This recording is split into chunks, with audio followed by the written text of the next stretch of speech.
Inamin ni Tyrese Haliburton na lumaki siyang iniidolo si LeBron. Born in 2000, LeBron was my favorite player growing up. Maging ang Pacers coach na si Rick Carlisle, sinabing nasa prime pa rin daw talaga si LBJ ngayon. Pero bago yan, New Orleans Pelicans pinoproblema si Zion Williamson. Isa nga po sa ine-expect na magiging future superstar ng liga ang 2019 overall number 1 pick na si Zion. Pero ngayon marami na nga pong tanong sa potential nito sa NBA. Isa na dyan ang concern sa pagpapakondisyon ng 2-times All-Star na isa sa kanyang weak point. Kaya naman ito ang gustong ma-improve ng Pelicans kay Zion kasama na ang diet nito. Pero ayon sa Pelicans insider na si Christian Clark, hindi daw nakikinig si Zion sa kanyang team na dapat ma-improve ang kanyang conditioning at diet. Ngayong season, nag-average nga po ng 22.2 points, 5.6 rebounds at 4.8 assists per game ang Pelicans forward.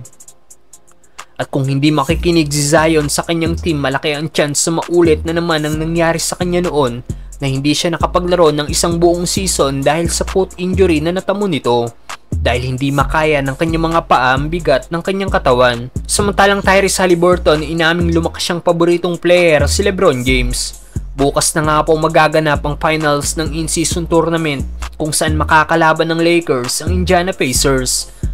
At ang pinaka-inaabangang matchup nga po bukas ang banggaan ni LeBron at Tyrese Haliburton na nagrarank bilang number 1 and number 2 sa in-season MVP ladder. At bago ang finals ng in-season, sa isang interview sinabi nga po ni Tyrese na bilang ipinanganak noong 2000, lumaki daw siyang si LeBron ang pinakapaborito niyang player. Naging Cavs fan, Heat fan, tapos Cavs fan ulit, tapos Lakers fans daw siya bago siya na-drop noong 2020. Kaya naman ang makaharap daw si LBJ sa isang championship ay parang isang storybook. Like any kid born in 2000, LeBron was my favorite player growing up. You know, growing up I was a Cavs fan, then a Heat fan, then a Cavs fan again, then a Lakers fan before I got drafted. To be able to compete against him in the championship is kind of like a storybook. Sa sinabing ito ni Tyrese, nagpapatunay lang na isa talaga itong fan ni LBJ. Dahil lahat ng team na pinaglaruan ng all-time scoring leader, naging fan si Tyrese matapos maglaro dito ang 4-times MVP. Kaya siguro ganito na lang kagaling gumawa ng mga plays si Haliburton dahil kay LBJ. Samantalang ayon naman sa Pacers coach na si Rick Carlisle, nasa prime pa rin daw si LeBron dahil sa napanood niya daw kahapon, isang phenomenal player daw talaga si The King. Si LeBron lang din daw ang youngest at oldest player sa NBA na nakagawa ng ganung stat.